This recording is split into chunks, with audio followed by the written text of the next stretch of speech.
Round 5 of the FIM Motocross World Championship fired into life at Valkenswaard, the MXGP of Europe. MX2 race 1 got underway and it was an explosive start as Ben Watson went swimming at turn 1. Paul Jonas crashed out at the end of lap 1 after making a great start, and Jeffrey Herlings, his teammate, was away at the front of the field. This was the pass of the race. Julian Lieber passing the number 91 of Jeremy Seawer. That got him up into the top 5. But Max Anstey was on a charge. Found his way past number 1, Jordi Tixier. That gave Anstey second place. Tixier was third. Dylan Ferrandis was on the charge in 4th. But Jeffrey Herlings was a runaway leader on the Red Bull KTM. Julian Lieber eventually came home in 7th position behind the fast-starting Brian Borgers and Alexander Tonkov. Max Anstey, though, needed a little bit of luck, and he got it. He was there in 2nd, but Jeffrey Herlings was mercurial in moto number 1. Anstey was 2nd, Tixier 3rd, Ferrandis and Tonkov rounded out the top 5.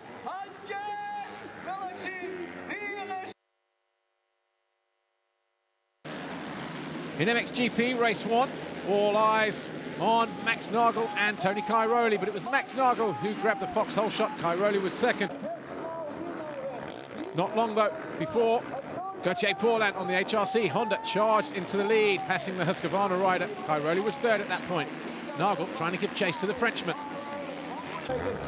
Gautier Paulin got himself a little bit of distance. Cairoli was in 2nd, but then had this big crash on lap 4. That allowed Nagel to go through, but for Cairoli, he had to take a pit stop.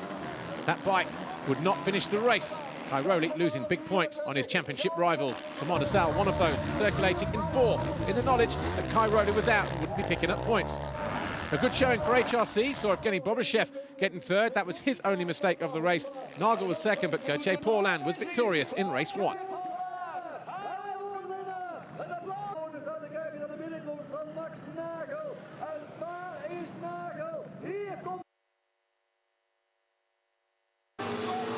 MX2 race 2, and down the inside, number 59, Alexander Tonkov on the Wilvonestan Husqvarna took his 2nd foxhole shot of the day.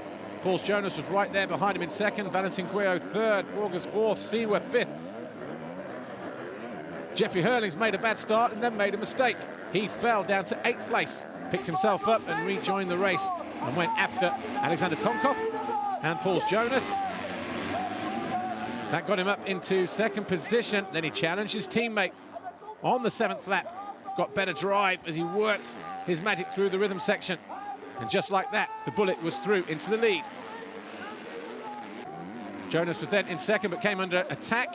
And this was ruled unduly behavior. So Dylan Ferrandis, who'd got himself into 3rd by the end of the race, was actually docked 10 positions as a result of that. So Herlings won the moto, Tonkov 2nd, Tixier was given 3rd, Guillot 4th, and Brian Borgers was 5th.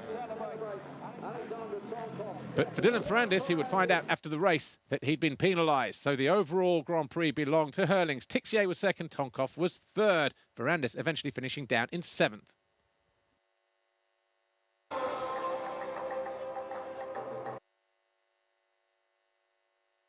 Championship looks like this. Jeffrey Herlings on 2.22. He now has a 37-point cushion over Dylan Ferrandis. Jonas is 3rd, but Alexander Tonkov moved up 3 places and now sits inside the top 5. So your overall podium then this weekend, Jeffrey Herlings, Red Bull KTM Factory Racing, Jordi Tixier, Monster Energy Kawasaki Racing Team, and Alexander Tonkov, Wilvonestan Husqvarna Factory Racing, with his first podium of the year.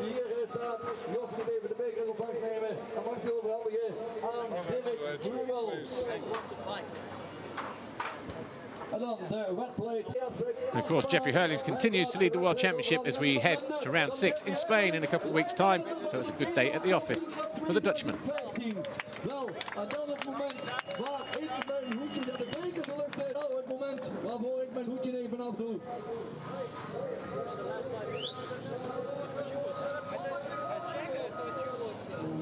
Congratulations, 2 moto wins, and you got there in the end. You won your home GP, but it wasn't easy, was it? Especially that last race. I mean, the weekend started off good. You know, a good start yesterday, pole position, and then 2nd with the start first motor, so made it easy work. The 2nd motor was a bit sleeping on the gate and made it hard work. You know, worked my way up to the front and crashed again and had to pass all those guys again. So it made it rough, but still managed to win and you know, took some points in the competition. Dominated both motors. That's all we wanted. So it's 6 in a row right now, and you know, hopefully Spain goes the same. Final race of the day, MXGP Race 2.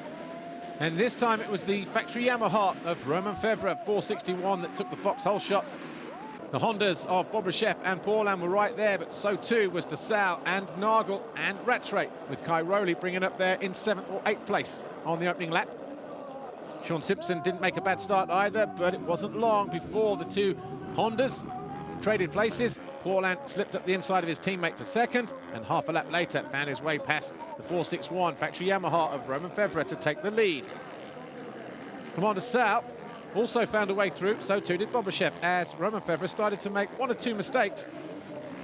He dropped down to 5th place, but just like he did in qualifying on Saturday and moto number 1, Gautier Paulin, once he was in front, looked super smooth and was in confident mood. Started to pull clear of Max Nagel, went on to win the second race. Nagel was second, de Salle was third, Bobryshev was fourth, and Romain Febvre was fifth, with Sean Simpson sixth and Tony Kai Rowley was seventh. And the overall podium looked like this. Gautier Paulin with his first win of the year, his first on a Honda as well. Nagel second, and now takes over the championship lead as well. de Salle on the podium again. 100% record for the Rockstar Energy Suzuki rider from Belgium. Confirmation then, Max Nagel leads the championship on 214. He's 5 points clear of Clément de Salle.